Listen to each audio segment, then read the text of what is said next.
The beaches of Sousse are a pale shadow of what they were a week ago.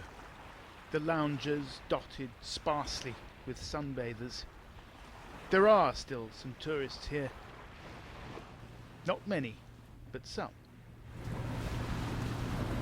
At the place where 38 people were massacred, the business of holidaying carries on in a subdued fashion. For the few who decided not to join the exodus of tourists after last week's attack, staying on means not giving in to terrorism. For those who live and work here, the memories of what happened are everywhere, impossible to avoid.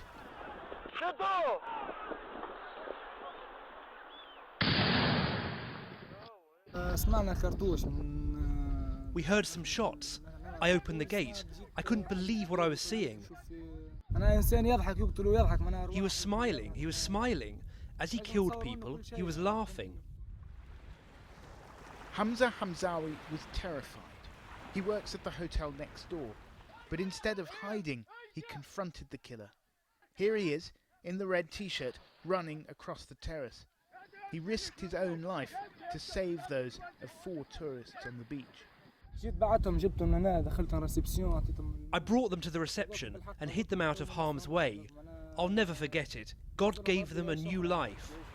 Hamza is still haunted by what he witnessed, and now the hotel he works for has told him he'll probably not have a job from next week. There simply isn't the work. Since the attack, the terrace is empty. The Imperial Hotel is empty. The beach is empty. I have no idea what work I can do now. My future is in tourism. I can't do any other job.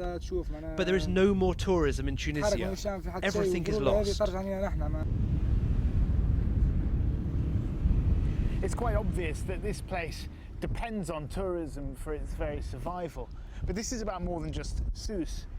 Across Tunisia, the tourism industry accounts for 15% of GDP, and it provides a vast number of jobs, nearly 500,000 of them, many of which are now under threat. The Saviva Hotel has 1,600 beds. Only 150 are currently occupied. As the tourists left, the Saviva laid off more than half its staff. Hundreds of jobs gone. Such people, where they will go? To the coffees, to some people they can use them, they can work on their brain, they can... What is happening? Do you think that this one who make this act is not that one who was born terrorist? And in Tunisia we didn't know this some years ago. And look where we are now. Because they are used by foreign forces, we are sure, and by foreign and coming even from outside people, they with money, with washing brain, with a lot of, and all this why? Because they are not occupied, because they have nothing to do. Do you worry now for the future of your country? No. Why not? No. They focus on Tunisia now to prove to the world that the democracy cannot go with the Islam. And we are proving the opposite. And we succeed in it in Tunisia. But with democracy comes the freedom to espouse an ideology many find repellent. In the conservative back streets of Sousse, this graffiti needs no translation.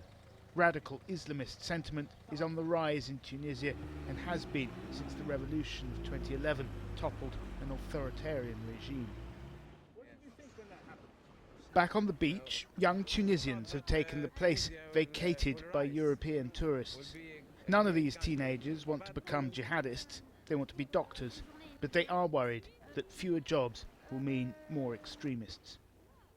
The problem is poverty. When we don't need a job, when we don't need money to live, of course many people, I'm not talking about us, many people will join them. They provide for them money, everything they imagine. Since the attack, there's more police on the beach, but little real sense of security.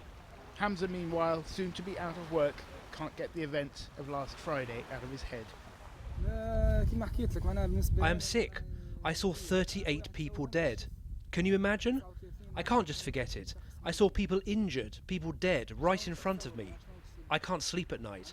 I keep replaying everything in my head.